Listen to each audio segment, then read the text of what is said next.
Roberto Serrano ha entrenado por más de 38 años en las artes marciales, primero como adolescente, después como cadete de la Academia de la Fuerza Aérea de los Estados Unidos y luego como miembro del equipo de karate de la Fuerza Aérea. Cinta negra de octavo grado, campeón mundial, fue llevado a la Pared de la Fama de las Artes Marciales de América. Esta es una historia de Johnny Muñoz.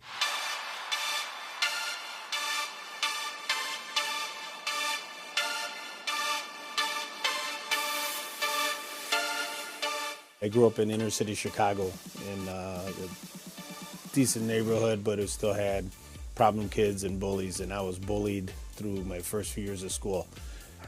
So that was one of the things that made me early on, that plus seeing Bruce Lee on TV, made me want to do martial arts. And then being bullied made me want to do it to defend myself, so to be able to protect myself from the bullies. My parents wouldn't let me do martial arts when I was a kid because they thought it was something more for adults. They thought it was something that would cause me to get into more fights and get into trouble versus being something that would help me. So unfortunately, I didn't get to do martial arts until much later in life. I've been doing martial arts now for early 1980. So is when I originally started training hard in the martial arts till now, pretty much full time. And I've done, even early on in my training, I put so much time and energy into it and many hours, more than the casual student that does a couple hours a week. My first taste from competition came, I was a cadet at the Air Force Academy in Colorado Springs. I was recruited onto the Air Force karate team, and I competed as a result of being part of that team. And early on, I won a national championship at a big tournament out west, which pretty much infused that into the competitive nature into my system. In 2001, I got the opportunity to start competing internationally with the U.S. team, and competed until 2010. I also became a coach on the U.S. team, competed in pancration, competed in karate, competed in eskrima and stick fighting, and have won world championships in each one of those and medals pretty much every time I competed. The most prideful moment was when Team USA went to compete against Team Puerto Rico in Puerto Rico. I'm Puerto Rican, and it was one of my most proudful moments when I got to compete. Unfortunately, it wasn't with Team Puerto Rico, but it was against them.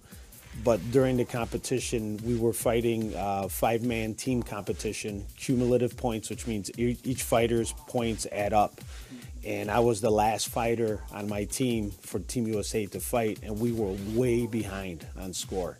And as we competed and kept moving forward, I was winning and beating my opponent. And it was amazing to me, and I'm gonna come to tears, that the crowd in Puerto Rico started cheering for me because they had announced that I was Puerto Rican as well. So by the end of it, I had lost by 1 point at the last second. Team Puerto Rico won by 1 point, but I had come back from an 11-point deficit for the team. I had been approached many times to open a school or to start teaching at a professional level, and I didn't want to because I was concerned that doing it for a living would compromise my pride in what I was doing it for, having to make a living at it. I was still running classes. I was running classes through a rec department, and one day a bunch of the parents came together of the students and took me to dinner and sat down and says, you know, we need you to do this full time. We need you. Our kids need you to do this, and we had students that were winning at tournaments that were doing really well, and the parents wanted to encourage me to do it.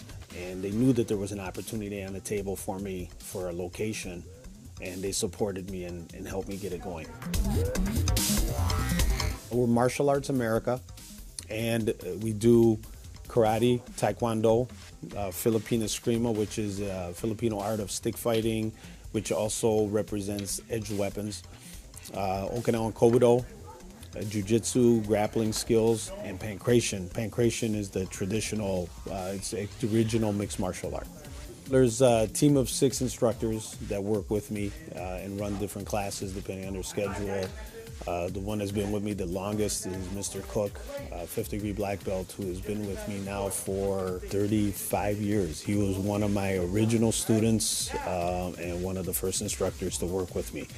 And we worked together originally as police officers as well. And he's a retired police officer, and he's still teaching. Shuffle.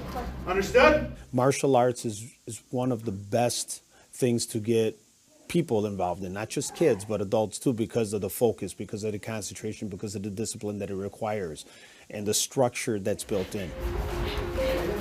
My daughter, she's now about to turn 15 in a few days, has been training pretty much since the day she was born. Everything we've taught her, the way I brought her up to be strong, the way I taught her to face adversity, even before she started training in martial arts. But she officially started training in martial arts. She was a little older than 2 when she actually started taking classes.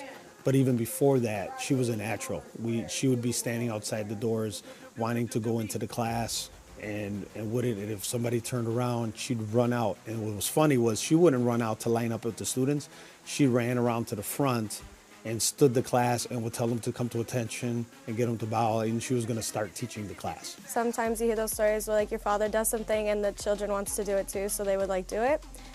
Ever since I was little, he'd bring me here, so I'd crawl around on the floor and things, and I would observe the classes he taught and how they stood up and started to kick. So when I was about 2, when I started to walk, I would stand up and I'd try to like do these things, trying to like copy my dad. So then he thought it would be a good idea to start me in this, and I've been doing it since I was 2. Before that, I did tournaments. Some were local and some were worldwide.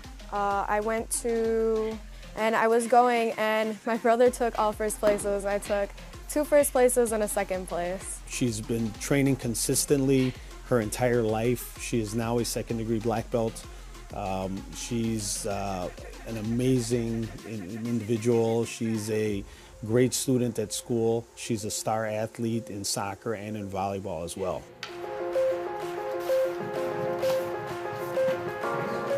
He is now 11 years old, very mature young man, but still a young man, has a lot of fun. Same thing, he took a little longer to start training. I think we finally got him started in classes just before he was 3, so he's a little bit older, but still consistently training. He's a 3rd-level junior black belt right now. We have 5 levels of junior black for juniors before they go to 1st-degree black. He's a 3rd-level junior black belt working on his 4th level.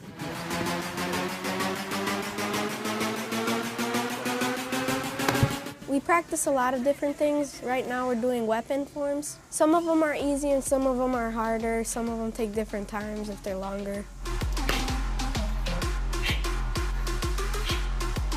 Creo que tenía como 6 o 7 años y estaba haciendo grappling, sparring y forms, todos first place. I'm blessed and love what I do, and I love the people I get to do it with.